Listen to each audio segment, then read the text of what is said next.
व्यक्त करतो आणि माझ्या गायनरूपी सेवेला प्रारंभ करतो. धन्यवाद.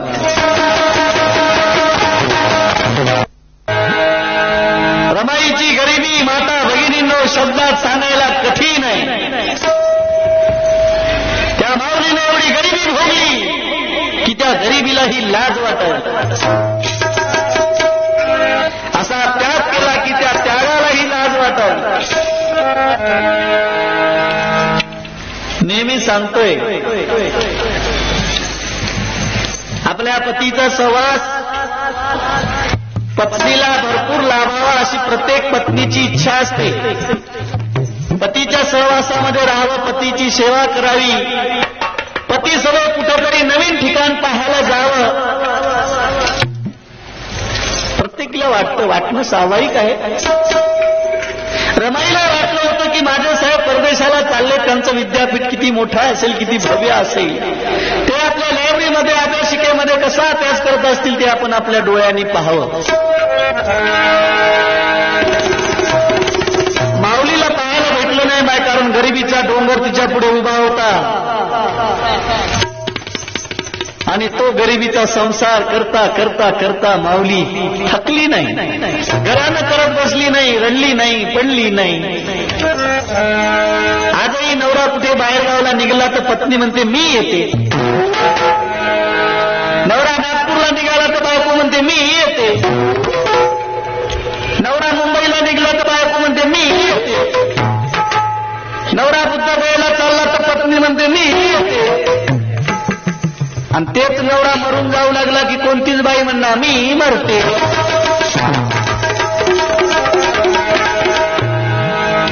कोण्या बाईला वाटणं. पण रमा मातेला वाटलं साहेबाच्या आधी मरण यावं. एकदा देवाऱ्या पुढे रमाई हात जोडून उभी टाकली, पाठीमागून साहेब आले. रमाईला म्हणतात रामू अगं दगडाच्या देवाला तू काय मागत आहेस? तेव्हा रमाई म्हणते साहेब एकच मागणं मागत आहे. काय? फक्त तुमच्या आधी मला मरण यावं, हेवाचं मरण यावं आणि मी मेल्यावर तुम्ही तुमच्या हाताने मला माझ्या कंपाळी सौभाग्याचा टिळक लावावा आणि या जगाचा मी निरोप घ्यावा. एकमेव जगातली मरण मागणारी ही माऊली. तुम्ही मागू नका माय मरण, तुम्ही खा जगा. रमाईनं कमावून ठेवलं खा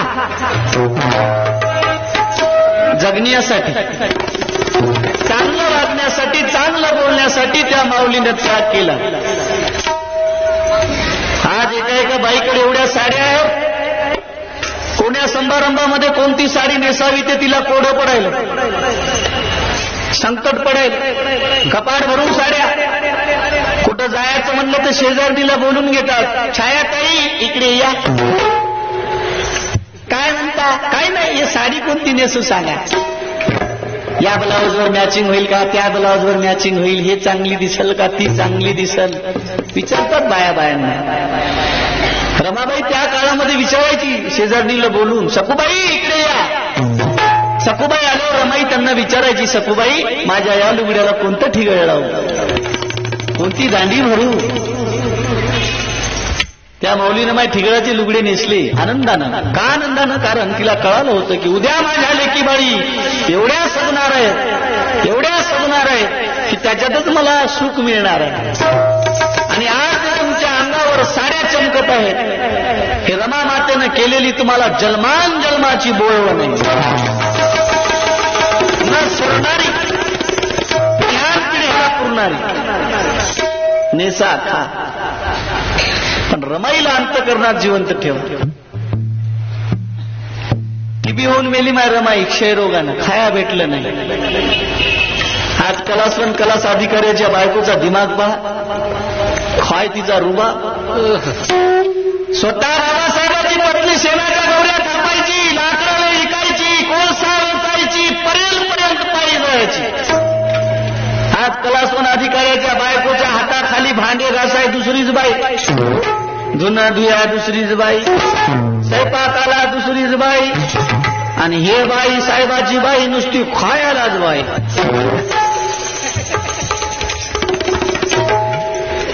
खाऊन खाऊन टमाटम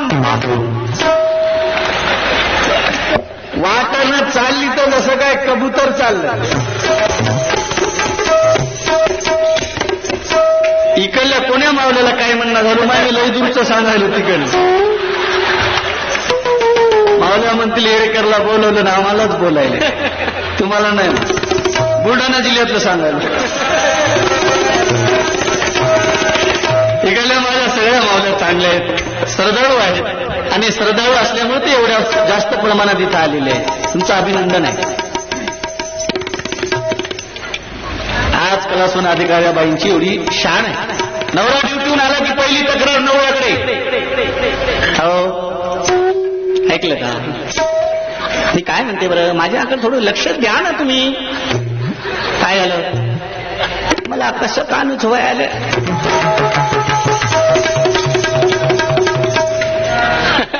दवाखान्यात नेलं, डॉक्टरनं तपासलं की लगेच बाई विचारते, साहेब काय झालं? मला काय झालं?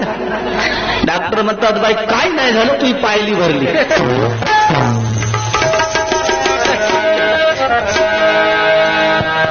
मग काय करू साहेब? काय नाही, एकच सकाळी पळा. आमच्या खेड्यातलं वातावरण बरं आहे. सिटीला जाऊन पाहता 4च्या पलीकड, 4, 4:30, 5च्या दरम्यान काय पळायले राजेवर ओढणं.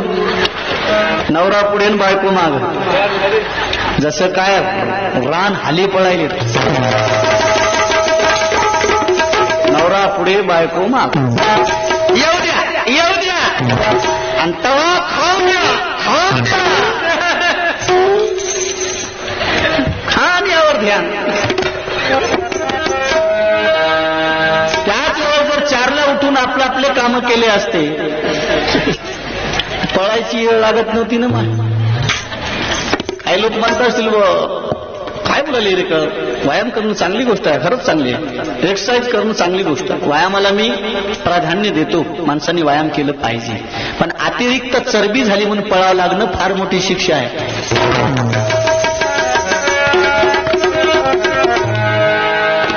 रमा माता क्षयरोगानं मेली, खाया भेटलं नाही. कधी चटणी रोटी, कधी अर्धपोटी उपाशी राहिली माहिती.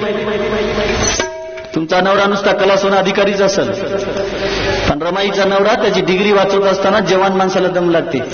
एवढे शिकले बाबासाहेब. बाबाची नुसती जी डिग्री वाचवायची असेल तर 2दा लागते.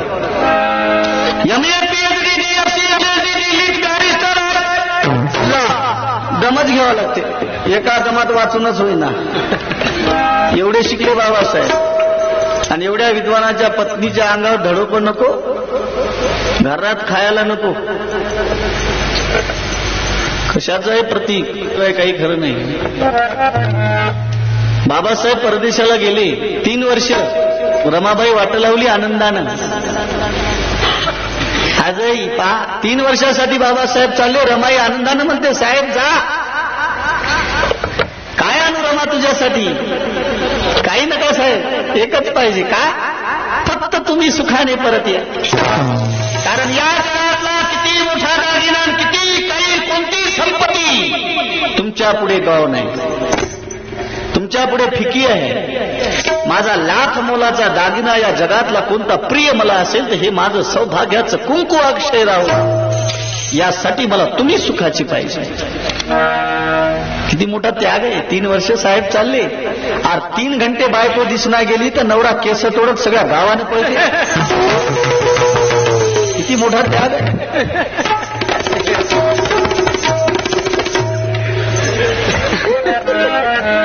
नवरा ऑफिसला निघाला गाडीवर बसून तर बायकोला दम पडत नाही, खिडकीतून टाटा करते. 8 घंटे ड्युटीला नवरा चालला, ते इमानदारीने ड्युटी करत नाही, डुमा मारून घरी येते.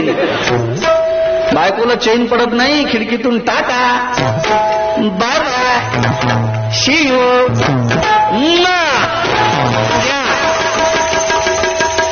प्रेम असेल.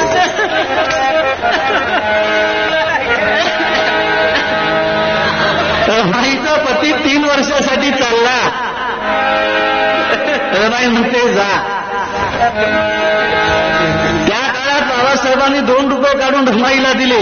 किती? 2.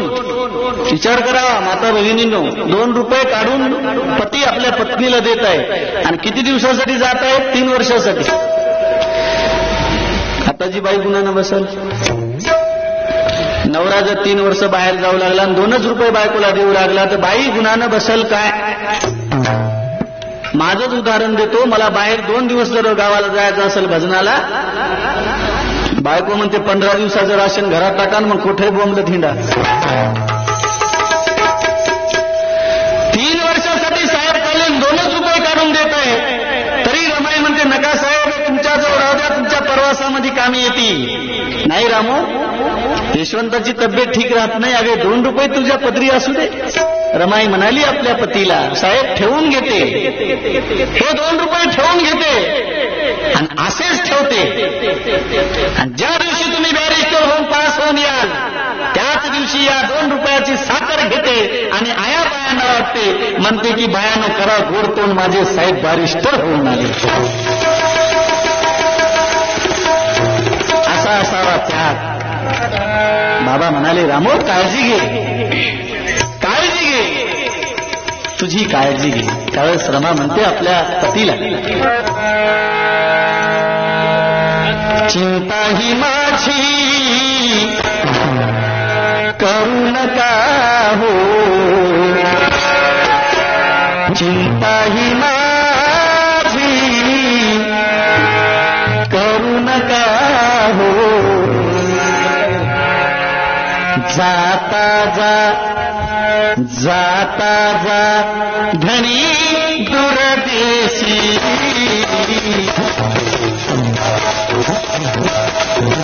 जाता जा धनी दुरदेशी.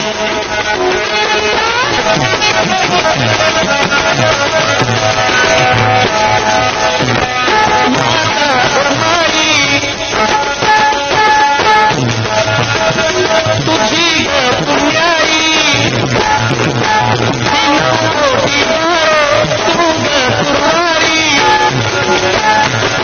शिलाची तू शिलवंती, गुणाची तू गुणवंती,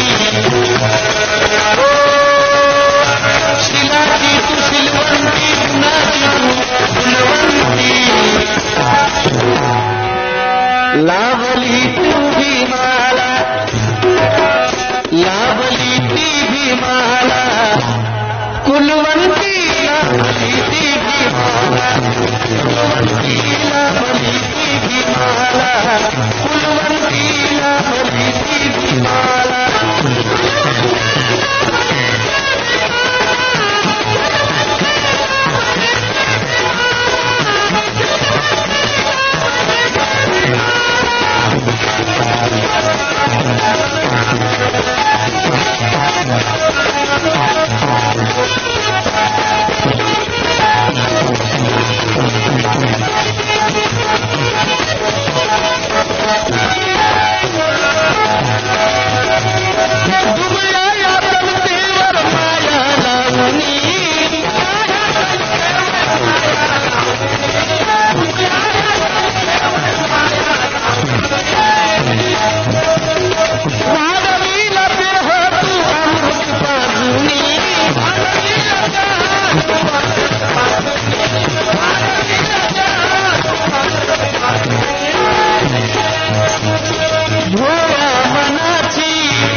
शान होती, घराण्याची शान. पहिली सोयरीक रामजी बाबांना मोडली बाबासाहेबाची. कमला नावाच्या पोरी संग सोयरीक झालती. तत्कालीन जात पंचायतीचा दंड भरला. जेव्हा रमावर रामजी बाबाची नजर पडली त्यावेळेस रामजी बाबाला वाटलं हीच माझ्या जीवाचा संसार फुलवणारी आहे. आणि त्या रामजी बाबाच्या विश्वासाला एकही पैशाचा असा तडा न जाऊ देता माता रमाईनं बाबाचा संसार फुलवला. बाबाचाच नाही, गाव कुसाबाहेर राहणाऱ्या तमाम बहुजनाचा समाज संसार माता रमाईनं फुलवला. परदेशाला साहेब गेले काला, काय रमाईला टीव्ही आणाय जाऊ लागले, फिरी आणाय जाऊ लागले की नाही जाऊ लागले, घरात खाया नाही, साहेब परदेशात. रमाईने इकडं आपल्या शिलाला प्राणापेक्षा जास्त किंमत देऊन जपलं. माय शील महत्वाचं जीवनात. माणूस किती बोलणार राहू द्या, किती श्रीमंत असू द्या, किती विद्वान असू द्या, त्याला जर शील नसेल, चारित्र्य नसेल, तर तो एक सुशिक्षित शैतान समजावा, सुशिक्षित हैवान समजावा. बाबासाहेबांचं चारित्र्य सांगत असताना आरशाला सुद्धा लाज वाटेल एवढं शुद्ध चारित्र्य आंबेडकरांचं होतं. कारण इंग्लंडमध्ये शिल्लेहम कॉलेजमध्ये शिकत असताना बाबासाहेबांच्या वर्गात शिकणारी लुसी नावाची इंग्रज स्त्री बाबासाहेबांवर भायरी फिदा झाली आणि एकांतात बाबासाहेबाला गाठून म्हणाली, मिस्टर आंबेडकर तुम्ही खूप विद्वान आहात. बाबा म्हणाले, थँक्यू, आभारी आहे. तसं नाही मिस्टर आंबेडकर, मला तुम्ही खूप आवडता. बाबा तरीही म्हणाले, आभारी आहे, थँक्यू. तसं नाही मिस्टर आंबेडकर, मी तुमच्यावर प्रेम करते, I love you mister Ambedkar. बाबा म्हणाले, वाह, अति सुंदर. कारण प्रेम करणं मला सुद्धा आवडतं. का आवडतं? कारण या प्रदेशामध्ये, या इंग्लंडमध्ये माझ्या जिव्हाळ्याचं कोणीच नसताना माझ्यावर जीवापाड प्रेम करणारी तुझ्यासारखी सुंदर बहीण मला मिळाली, मी किती भाग्यवान.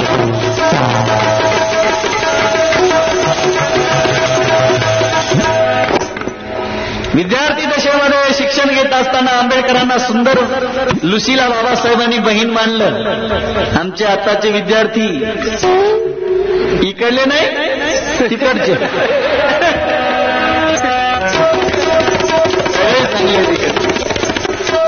सगळ्यांना सप्रेम जे दे तिकडलं सांगालो लय दूरचं. बाबासाहेबांनी सुंदर लुसीला बहीण मानलं. आताच्या आमच्या कॉलेजच्या विद्यार्थ्याला वाटणं चिपडीच का भेटेना, तिलाच म्हणतील आहे क्या बोलती तो. ती म्हणते मी काला काय म्हणे बाबा, आती क्या, हाँ को जाएंगे मार को जाएंगे, खेलेंगे लोड़ेंगे तोड़ेंगे, किसी ने देख लिया तो जूते भी खाएंगे और क्या.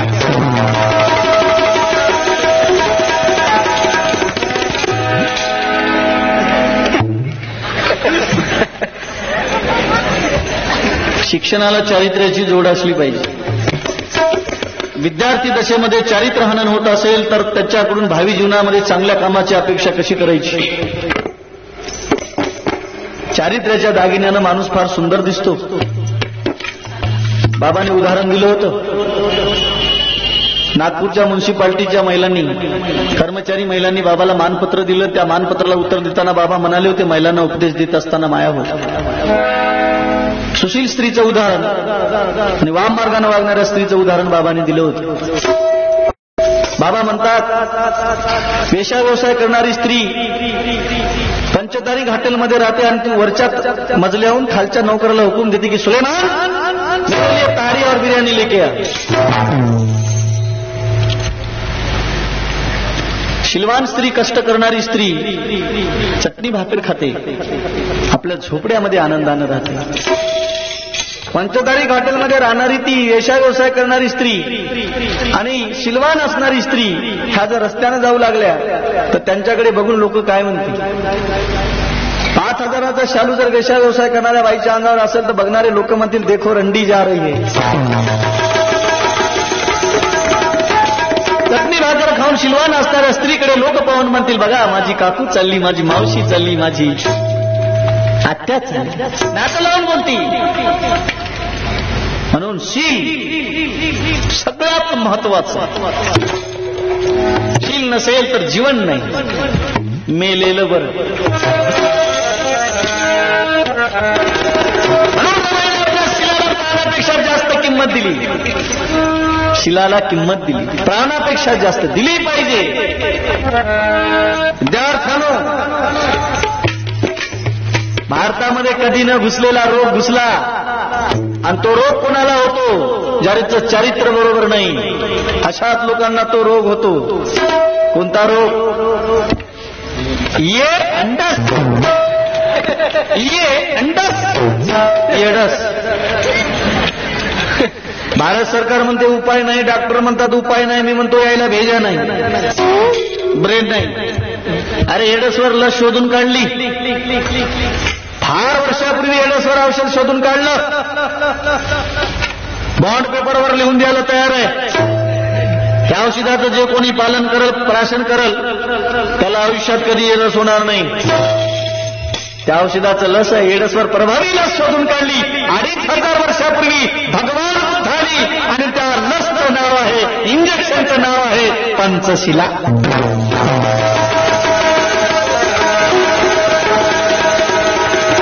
जो माणूस आपल्या जीवनामध्ये पंचशिलेचं तंतोतंत पालन करील, मी बॉन्ड पेपरवर लिहून दिला नाही, त्याला एडस होणार नाही, त्याच्या 17 पिढीला होणार नाही. पाळण्याची क्षमता असली पाहिजे, शिलाला किंमत असली पाहिजे. ज्या माता रमाईनं शील पाळला म्हणून एकमेकावर विश्वास होता दोघांचा. संसारात विश्वास पाहिजे माय.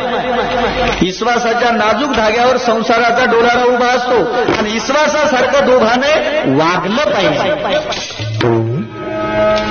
संसारातला विश्वास तुटला की सत्यानाश झाला. विश्वास पाहिजे.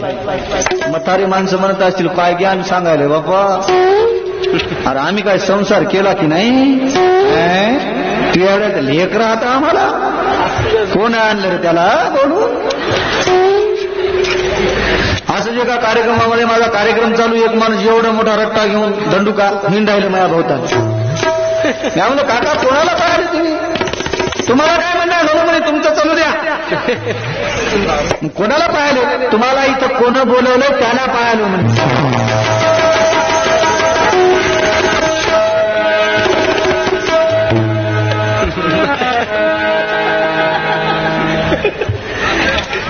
म्हातारे माणसं म्हणत असतील केदळ झालं सोडायला पुढ्या पचार बोलायला.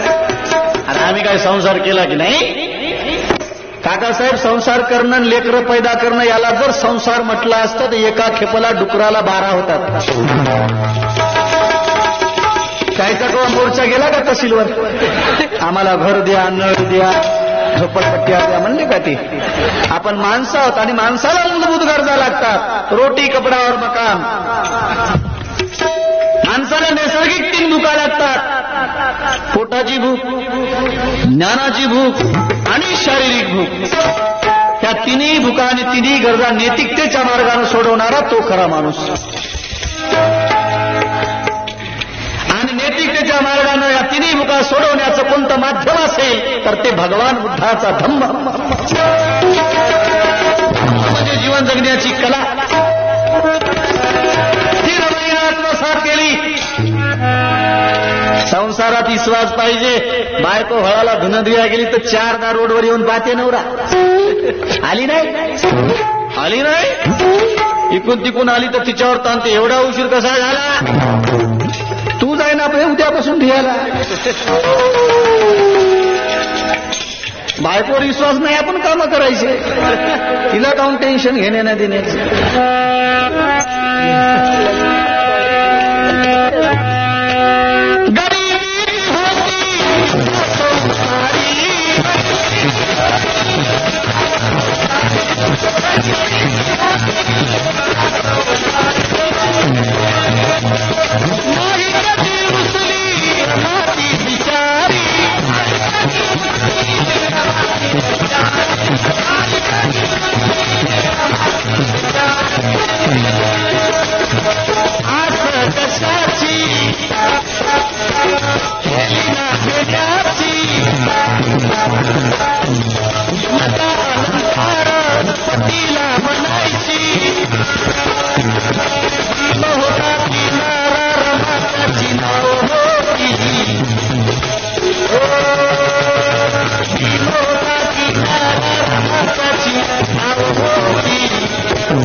लाभली ती भीमाला, लाभली ती भीमाला. डॉक्टर झालेल्या माणसाला वाटते डॉक्टरीनच बायको भेटा. इंजिनियर झालेल्या माणसाला वाटते इंजिनियरचीच बायको भेटा. डीएड पास झालेल्या कार्ट्याला वाटते डीएडचीच कार्टी भेटाव. सगळा पैसा एक पैसा.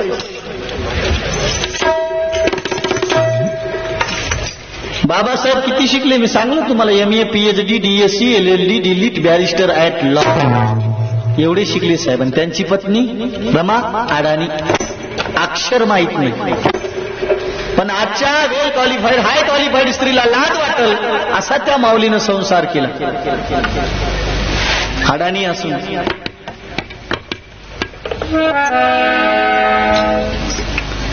गरिबी ती होती तिच्या संसारी. रुसली नाही, फुगली नाही. 9 वर्षाच्या वयाचं लग्न झालं माहिती. 9च वर्ष रमाचं वय. फक्त 9 वर्ष लग्न झालं. भाजी मंडईच्या बाजारात कसल्याच प्रकारचा थाटमाट नाही. आज आपले लग्न व्हायले एक एकर तर नुसता मंडपच पडायला.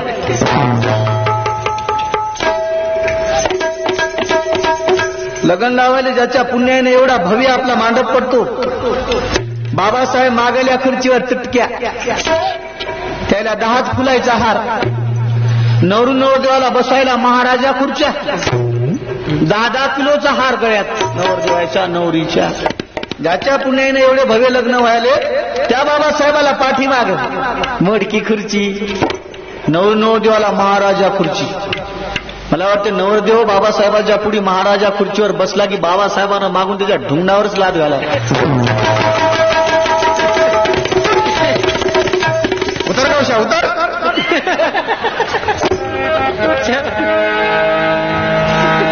बाबासाहेबांच्या पुढेही आपले एवढे लग्न झाले. बाबासाहेबांचं लग्न भाजी मंडईच्या बाजारात कसल्याच प्रकारचा थाटमाट न करता साध्या आणि सोप्या पद्धतीनं.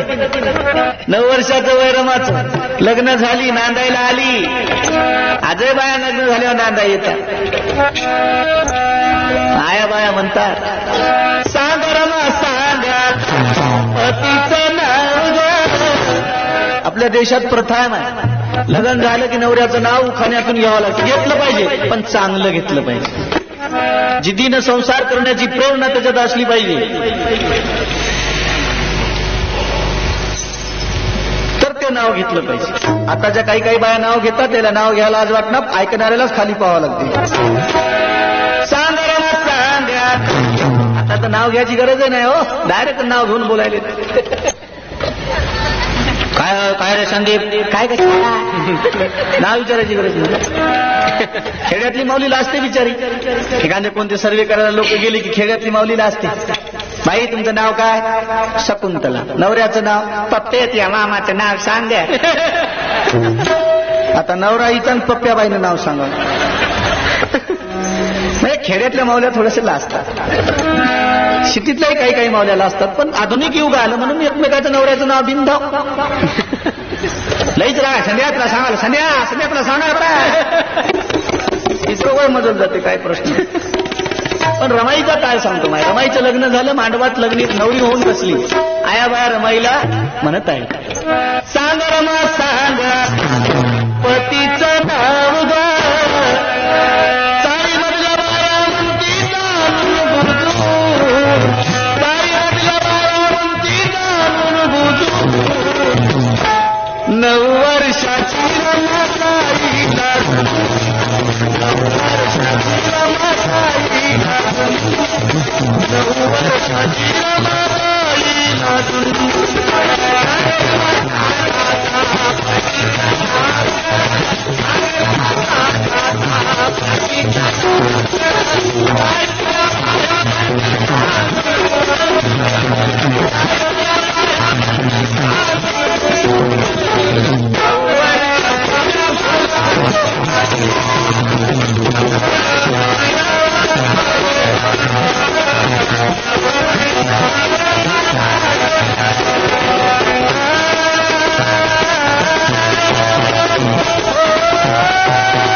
नवी नवी नवरी नांदायला आली. आजही येते लग्न झाल्यावर. आज ही नवरी येते नांदायला. कशी येते? पहिल्यांदा नांदायला आली. नांदायला पहिल्यांदा पोरगी जाऊ लागली तर गणगोतीला वाट लावाय निघते.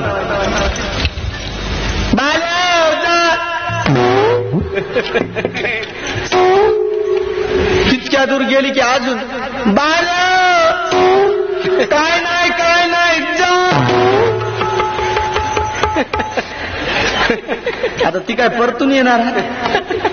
लेकरं बाळ सगळे अरे त्या लेकराला वरी धरगा वरी दादा बाईला टाटा कर्मा त्याला वरी धरगा टाटा गळते गळते गिळते गिळा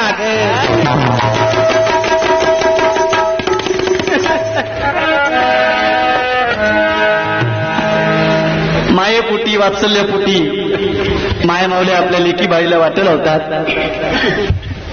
चांगली गोष्ट आहे, चांगली प्रथा आहे. आज पोरगी नांदायला येते.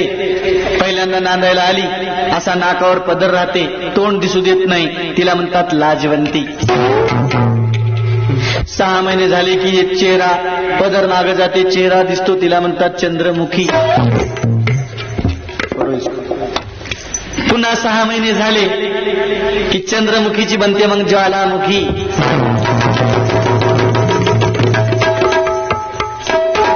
मग कोणाला ठेवणार बापू सुखी. सगळी अशीच मूर्ती कुकी.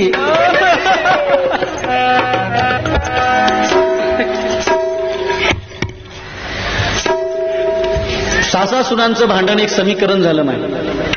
उपाय सोपा आहे भांडणावर. तुम्हाला एक सांगतो, भांडण होतच नाही. भांडण अजिबात होत नाही. सोपा औषध आहे.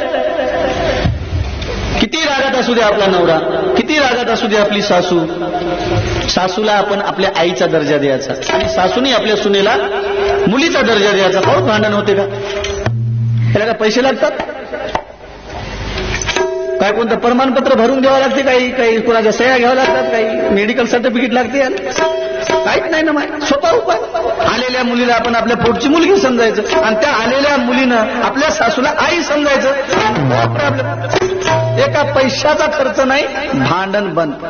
नवरा बायकोचं भांडण होणारच नाही. सोपा उपाय. नवरा रागात आला, बायकोने हसायचं. किती रागात नवरा हसतच राहायचं, मारतच नाही. आणि बायको जर रागात आली तर नवऱ्यानं हसलं पाहिजे. भांडणच होत नाही. हे काय बाबा ज्वालामुखीच. नवरा रागात आला,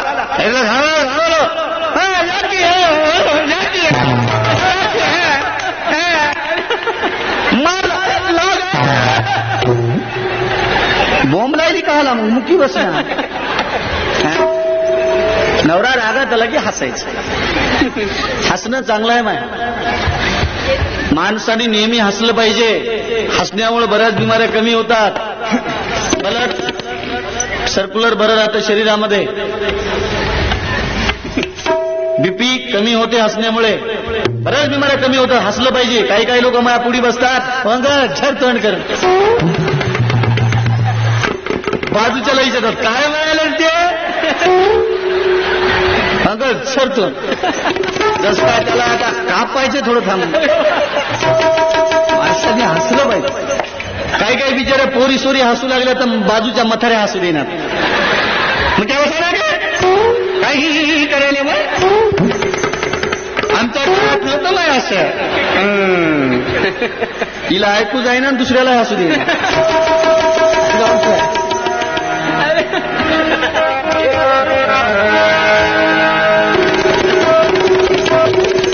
माणसाने नेहमी फ्रेश असलं पाहिजे. हसलं पाहिजे. हसायला पैसे लागणार नाही, पण नेहमी हसू नका बरं. आता येडी झाली म्हणून पागलखान्यात नेऊन घालते. हसायचंच यायला हसा. नवी नांदायला आली. रमाई नांदायला आली. सगळ्या बाया जमा झाल्या. आजही जमतात. तीळ संक्रांतीला बाया एकमेकांच्या घरी हळदी कुंकवाच्या निमित्तानं जातात. हळदी कुंकवाला एकमेकांना बाया बोलवतात. गेलं पाहिजे. जातात आजवी. बाई आमच्या इथे हळदी कुंकवाला या. बाया वाण देतात एकुणिकीला. बाई वाण घेऊन जा. गुंडायचं नाही मात्र वाण घ्या.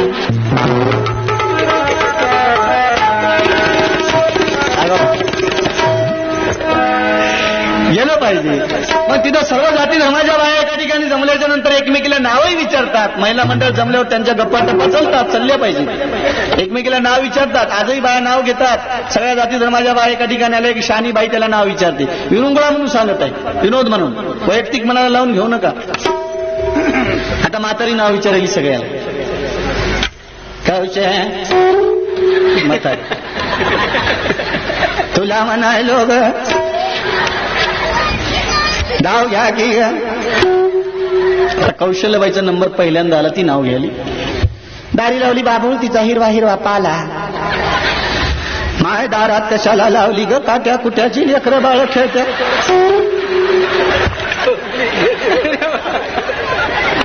खरंच बाबूळ लावली नाही, ती नाव घ्यायला गपचूप बस घ्या का. दारी लावली बाबूळ तिचा हिरवा हिरवा पाला. वडराचा मेला म्हणून लमान्याचा केला.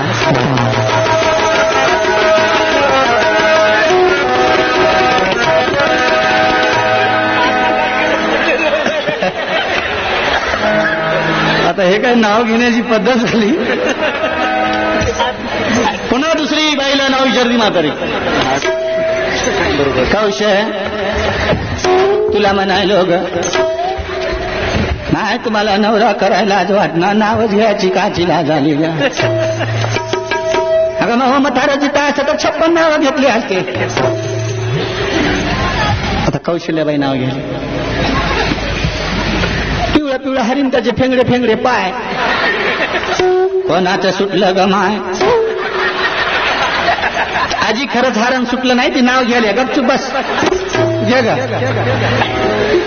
पिवळं पिवळं हरिण त्याचे फेंगडे फेंगडे पाय. मग तुळशा दिसत नाही, चौघाच्या खांद्यावर गेला की काय.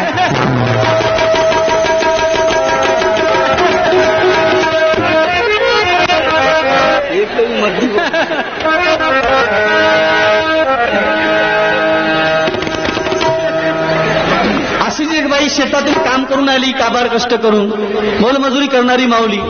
शेतातून आली, बाया थांबल्या म्हणून बायामध्ये येऊन बसली. आता आडबल बाई शेतात काम करणारी, तिला काही शिक्षण नाही काही नाही. आडानी आल्याबरोबर तिला म्हातारी म्हणते, तू घे ना ग. शेतात काम करणारी बाई म्हणतात, नाव लय भारीचं घेतात. खाया घरात नसू द्या, नाव भारीचं. आता आडानी बाई नाव घ्यायली. बदामाचा शिरा तिच्यात खोबरं टाकते खिस्सून. बदामाचा शिरा तिच्यात खोबरं टाकते खिस्सून. गंगाधर बिड्यावर टाक संडासाला बसून.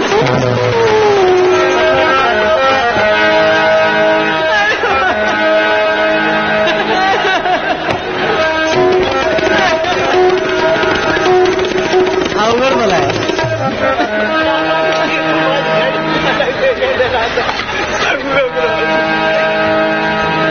अजून सांगू का बस झालं. इमानदारीने सांगतो, खोटं नाही बोलत. आंबाडी गाव आहे किनवट तालुक्यामध्ये. एक बाई हसण्यामुळे हातफेल होऊन मेली. म्हणून मला हे जास्त हसू वाटत नाही, कारण त्याचा विपरीत परिणाम होऊ नये. फ्रेश असा फ्रेश आंबाडीला दम निघत नसाल तर मुकाट्यानं बसा, हसू नका. अशी एक बाई, तिला दुपारा नवऱ्यानं मारलं बाई रागात. नवऱ्यानं मारल्यानं बाया फार रागात येऊन बसली बाया. नवऱ्यानं मारलं बाई रागात राहणार, साहजिक आहे. राग बसली बाया. तिला म्हणते म्हातारी, तुला काय झालं ग. तोंड कामून हुंबरून आलं ग तू. घे की ग. आता नवऱ्यानं मारलं बाई रागातच नाव घ्यायली. सायकलची घंटी ऐकते दुरून.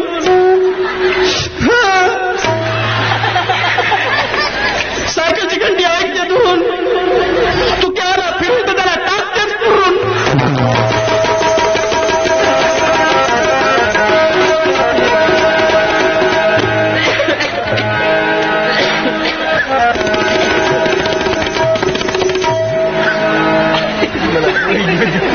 एक राजस्थानची बाई येऊन बसली. म्हातारी म्हणते, ती कोण बसली का पिवळ्या साडीची. आजी ती लाजवंती आहे, तिला हे घ्यायला लावा की ग. आजी तिची भाषा आपल्याला कळत नाही. कसं काय असं ना घेऊ द्या की ग. आता राजस्थानची बाई आपल्या भाषेमध्ये नाव घ्यायला, उन्हा उन्हा दाल चावर कडी घणी भावे. काय म्हणती गती आजी? ती म्हणते गरम गरम डाळ भात कडी खायला लई आवडते. नाही तुमच्या लोकांचं तर खाण्यावरच ध्यान ग. गपची बस घ्या का. उन्हा उन्हा दाल चावल कड़ी घनी भावे, संपतलाल दारू पी के आवे तो मारे हाथ का रोज मार खावे.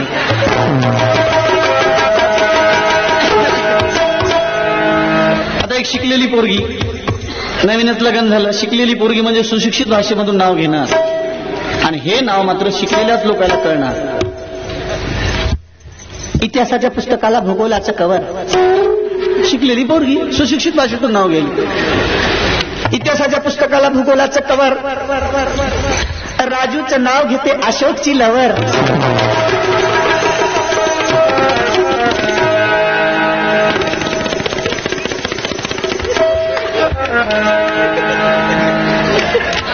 अवघड आहे.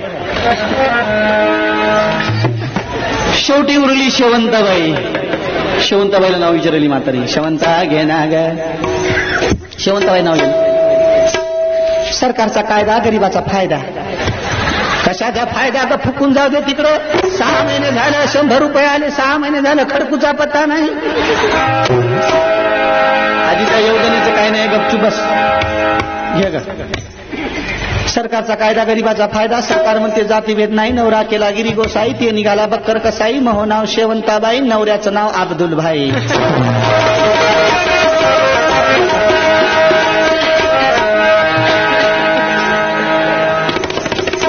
सणावाला अशा नाव घेण्यामधून काय मती अर्थ घ्यावा, काय जगण्यावरण्याची शपथ घ्यावी.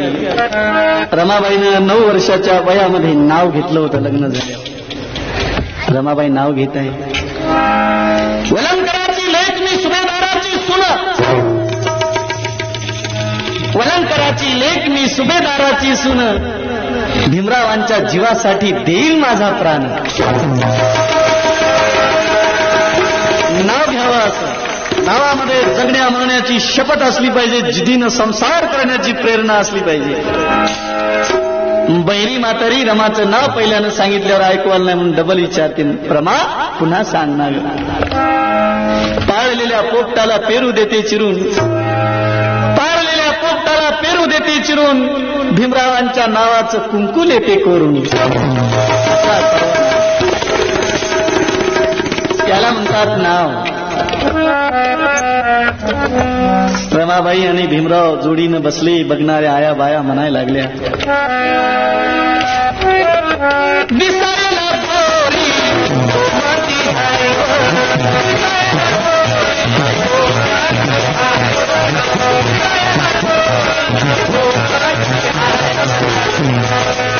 भाग्यवंतीचे लक्षण, भाग्यवंतीचे लक्षण सांगती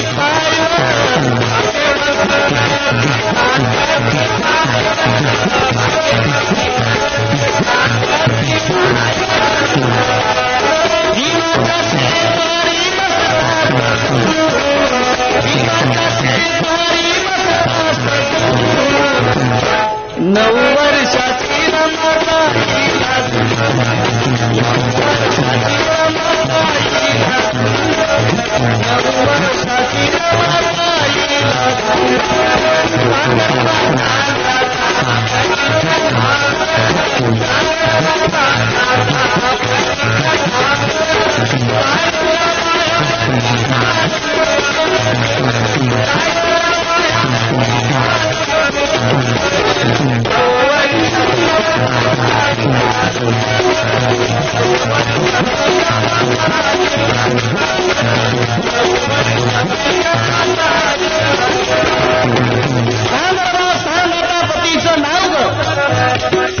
मावल्या हो तुम्ही रमाबाई म्हणा, सावित्रीबाई फुले.